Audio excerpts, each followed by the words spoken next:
નમસ્કાર. હું છું ધર્મેશ શેઠ, ડૉક્ટર સુભાષ આર્ય કન્યા વિદ્યાલય, જુનાગઢ. ધોરણ 11 અર્થશાસ્ત્ર. તો અર્થશાસ્ત્ર, ઇકોનોમિક્સ એનું મહત્ત્વ શું છે એ આજે હું તમને કહીશ. ખાસ કરીને ધોરણ 11માં જ્યારે તમે પ્રવેશ મેળવો છે ત્યારે દરેકને એક વિચાર જરૂરથી આવે છે કે અર્થશાસ્ત્ર વિષય કેવો હશે, કઈ રીતના એમાં ભણવાનું હશે. તો તમે જાણો જ છો આપણા ભારત અથવા વિશ્વનું અર્થતંત્ર શું છે, આ જીવન કેમ ચાલે છે, રૂપિયાનું મહત્ત્વ શું છે. તમામ વસ્તુઓ આપણને અર્થશાસ્ત્ર શીખવે છે.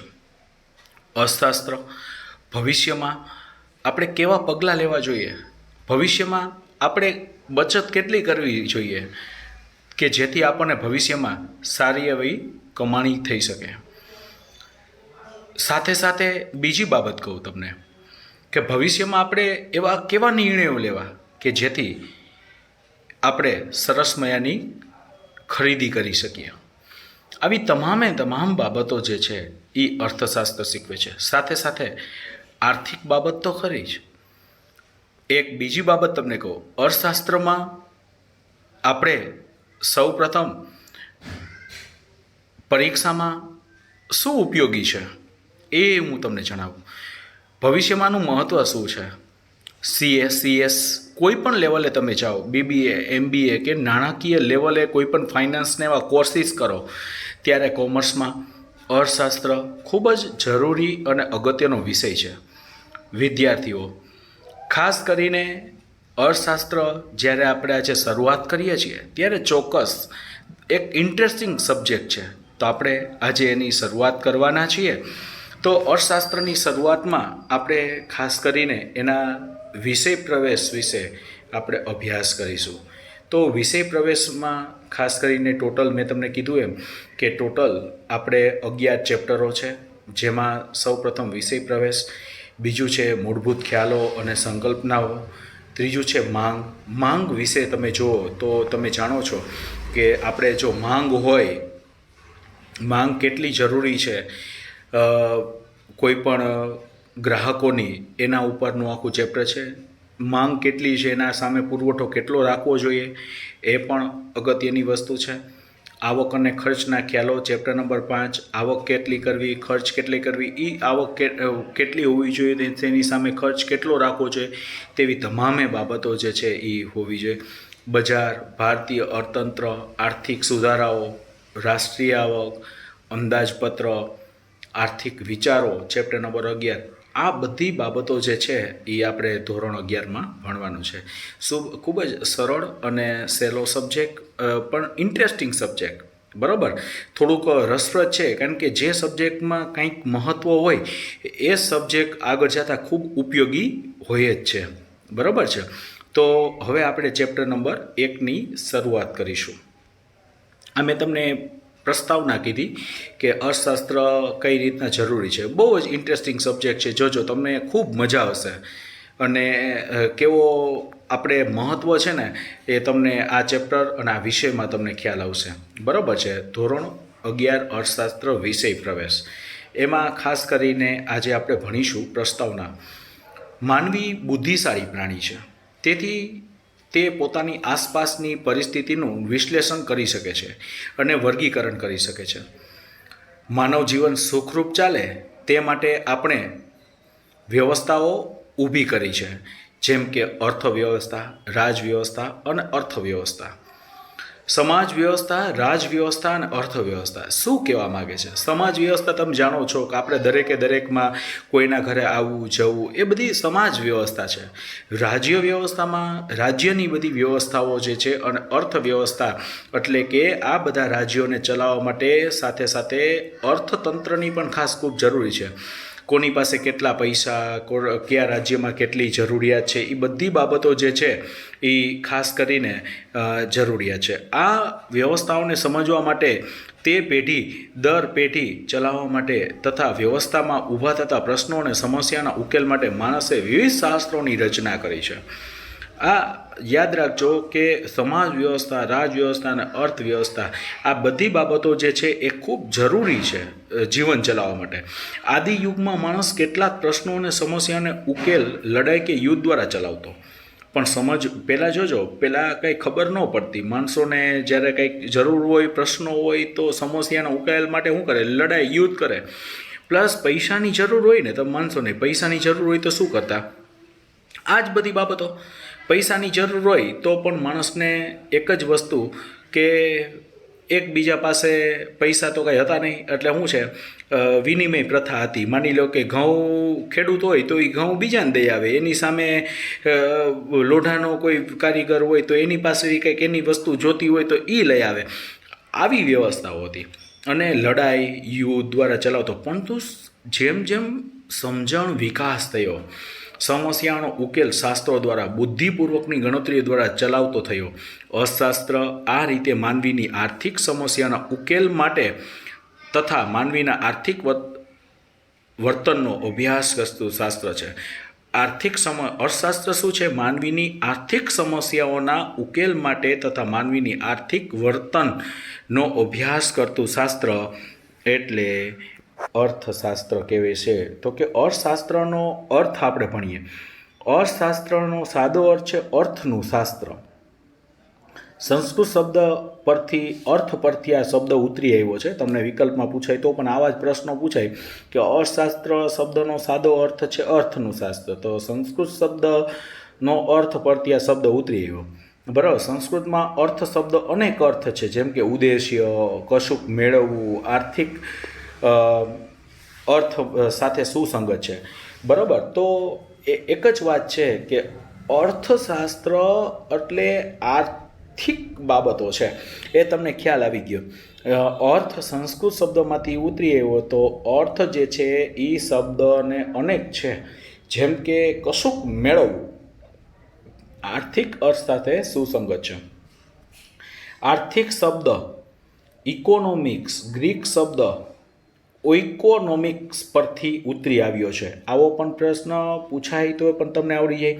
પ્રાચીન ગ્રીસ ઘર વખરી, સરસામાન કે જે વ્યક્તિગત માલિકીનો હોય છે તેને ઓઇકોસ કહેતા, અને આ ઘર સરસામાનનું વ્યવસ્થાપન કરવાની રીતને નોમોસ કહેતા.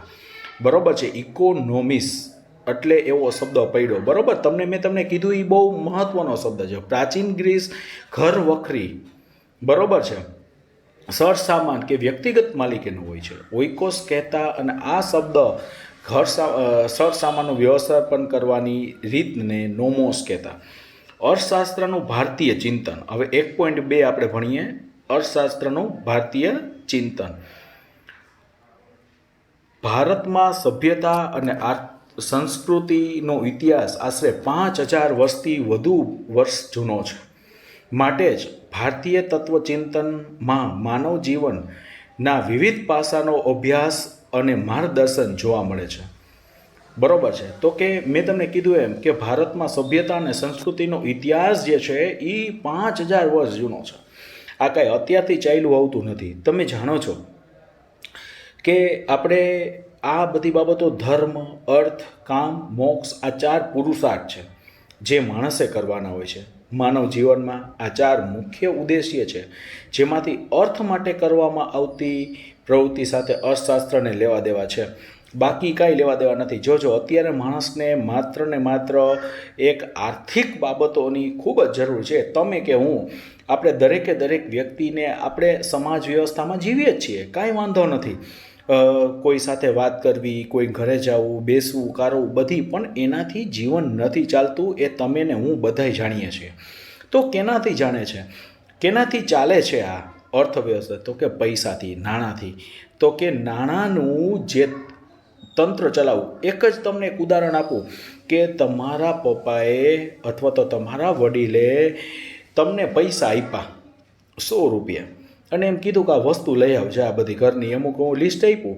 હવે લિસ્ટ મુજબ આવ્યું છે તો તમારી પાસે હિસાબ માગશે કે આ વસ્તુ આટલા રૂપિયાની આવી, આ વસ્તુ આટલા રૂપિયાની આવી, આ વસ્તુ આટલા. તમે એને હિસાબ દીધો તો એ આખે આખું એ માની લો કે 100 જ રૂપિયા હોય ટોટલ આપણી પાસે, બરાબર, અને આમાં જીવન ચલાવવાનું હોય તો 100 રૂપિયા કેમ ચલાવવા, આપણે બીજા 100 રૂપિયા ન આવે ત્યાં સુધી એ 100 રૂપિયા કેમ ચલાવવા, એનું કેમ આપણે પ્લાનિંગ કરવું, એ શીખવે છે અર્થશાસ્ત્ર. બરાબર, કશુંક મેળવવાની અપેક્ષા સાથે, હવે પછી આગળ વધીએ કે કશુંક મેળવવાની અપેક્ષા સાથે થતી પ્રવૃત્તિ અર્થપૂર્ણ પ્રવૃત્તિ છે. બરાબર, જીવન નિર્વાહ અને ભૌતિક સુખ પ્રાપ્તિ માટે અર્થોપાર્જન કરવું, આવક મેળવવી એ માણસનું કર્તવ્ય છે. તો કે આપણે જાણીએ છીએ દરેકે દરેક વ્યક્તિને કાંઈક જીવન ચલાવવા માટે અર્થોપાર્જન એટલે કે આવક મેળવવી એ માણસનું કર્તવ્ય છે. બરાબર છે. આશરે 2500 વર્ષ પહેલાં અર્થશાસ્ત્ર નામના પોતાના પુસ્તકમાં કૌટિલ્યે, જે બીજું નામ છે ચાણક્ય, તેમણે માનવીની આર્થિક પ્રવૃત્તિ માટેનું ચિંતન રજૂ કર્યું. આ સંદર્ભમાં કૌટિલ્યના મતે માનવીય વૃત્તિ અર્થ છે. બરાબર છે. મનુષ્યના વસવાટવાળી ભૂમિ અર્થ છે. બરાબર છે. તેવી પૃથ્વીના લાભ પાલનના ઉપાયો દર્શાવતું શાસ્ત્ર એટલે અર્થશાસ્ત્ર. શું કહેવા માગે છે? તો કે અર્થશાસ્ત્ર નામના પુસ્તકમાં કૌટિલ્ય, કે જેનું બીજું નામ ચાણક્ય છે, બરાબર, માનવીની આર્થિક પ્રવૃત્તિ માટેનું ચિંતન રજૂ કર્યું છે. આર્થિક પ્રવૃત્તિ માટેનું ચિંતન કે ભાઈ આર્થિક પ્રવૃત્તિ એટલે કે પૈસાની લેતી દેતી. બરાબર છે. એ હવે પૈસાની લેતી, તો પૈસા ભેગા કેમ કરવા, કઈ રીતના મેળવવા, બરાબર છે. મનુષ્યના વસવાટવાળી ભૂમિ અર્થ છે. એ શું કહેવા માગે છે? પૃથ્વીના લાભ પાલનના ઉપાયો દર્શાવતું શાસ્ત્ર એટલે અર્થશાસ્ત્ર કીધું છે. ભારતીય ચિંતનના માનવ કલ્યાણનો સમગ્રતયા વિચાર થયો હતો. આર્થિક પ્રવૃત્તિ પણ માત્ર અર્થ કેન્દ્રિત ન રહેતા નૈતિક આધારો સાથે સમગ્ર માનવ કલ્યાણને ધ્યાનમાં રાખીને થાય છે. માટે જ ચાણક્યના અર્થશાસ્ત્રમાં નીતિશાસ્ત્રની પણ અસર છે. વળી ચાણક્ય મોટા ભાગના આર્થિક વિચારોમાં જાહેર અને સામૂહિક વર્તનવાળી આર્થિક પ્રવૃત્તિ જ કેન્દ્ર સ્થાને છે. ખાસ તો રાજાશાહી રાજવ્યવસ્થા અને કૃષિ પ્રધાન અર્થવ્યવસ્થાને ધ્યાનમાં રાખીને આર્થિક બાબતોનું માર્ગદર્શન કૌટિલ્યે રજૂ કર્યું છે. કહેવા એમ માગે છે કે આર્થિક પ્રવૃત્તિમાંનો અર્થ એ શબ્દ મહત્ત્વનો છે. અર્થ એટલે મેં કીધું એમ કંઈક કશુંક મેળવવું, કશુંક પ્રાપ્ત કરવું થાય છે. તો આપણે હંમેશા પ્રાપ્ત કરવા માટે દરેક લોકો આપણે મહેનત કરતા હોઈએ છીએ. એ તમે જાણો છો, હું પણ જાણું છું.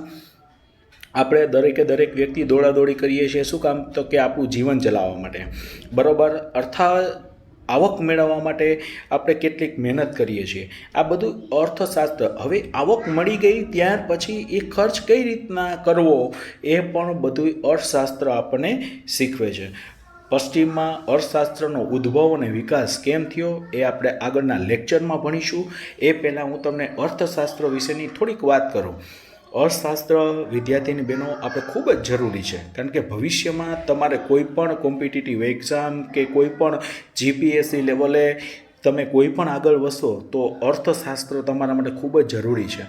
શું કામ? CS MBA BBA તમે કોઈ પણ લેવલે જાઓ તો અર્થશાસ્ત્ર તમારે ઇકોનોમિક્સ તો આવશે, સાથે સાથે BCom MCom, બરાબર, કોમર્સની આગળ લેવલની તમે કોઈ પણ ડિગ્રીમાં પણ કોમર્સમાં પણ તમારે ઇકોનોમિક્સ કમ્પલસરી સબ્જેક્ટ રહેશે, જેનું ઉદ્ભવ સ્થાન અત્યારે જ છે. બરાબર છે.